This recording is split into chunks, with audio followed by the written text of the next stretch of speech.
বিশ্বব্যাপী তেলের দাম বেড়ে যাওয়ায় বাংলাদেশ পেট্রোলিয়াম কর্পোরেশনের ক্রমবর্ধমান জ্বালানি আমদানি বিলের চাহিদা মেটাতে ব্যাংকগুলোতে ডলার কেনার চাহিদা বেড়েছে। এরই মধ্যে ডলার সংগ্রহে এক্সচেঞ্জ হাউসগুলো বাড়িয়েছে রেমিটেন্সের হার। চাহিদা থাকায় সপ্তাহ শেষে ডলারের দাম ১২২.৪৫ টাকায় সীমা ধরে রাখতে পারেনি ব্যাংকগুলো। ফলে বৈদেশিক মুদ্রার দর বাজার ভিত্তিক হওয়ার পর ৬ মাসের স্থিতিশীলতা ভেঙে ডলারের বিপরীতে টাকার মান সপ্তাহ শেষে ২৫ পয়সা কমায় ডলারের দর উঠেছে ১২২.৭৫ টাকা পর্যন্ত।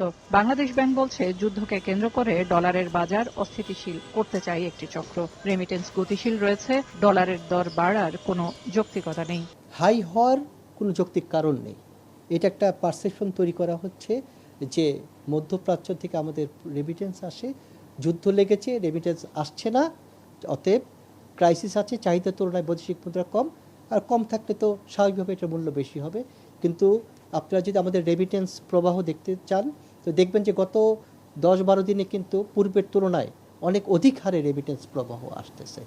এছাড়া জ্বালানি সরবরাহ স্বাভাবিক রাখতে বিকল্প সরবরাহকারী খোঁজায় যুক্তরাষ্ট্রভিত্তিক রপ্তানি বাণিজ্যে আঘাত আসবে না বলে মনে করে বাংলাদেশ ব্যাংক। এই যুদ্ধটা আপাত দৃষ্টিতে মনে হচ্ছে যদি দীর্ঘস্থায়ী হয় আমাদের জন্য একটা অশনির সংকেত।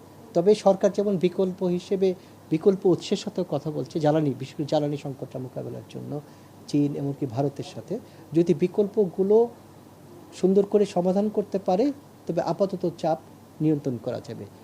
তবে রপ্তানি বাণিজ্যের ক্ষেত্রে আমাদের যে এক্সপোর্টগুলো হয় যেসব জায়গায়, যেমন যুক্তরাষ্ট্রে পণ্য রয়েছে, সেগুলো এই যে পথে যায় সমুদ্রপথে, সেগুলো আক্রান্ত হওয়ার সম্ভাবনা কম। চলতি বছরের মার্চ মাসের প্রথম 10 দিনে প্রবাসী আয় এসেছে ১.৭৩ বিলিয়ন ডলার, যা গত বছরের একই সময়ের তুলনায় ৫০% বেশি। সিলিয়া সুলতানা, সময় সংবাদ, ঢাকা।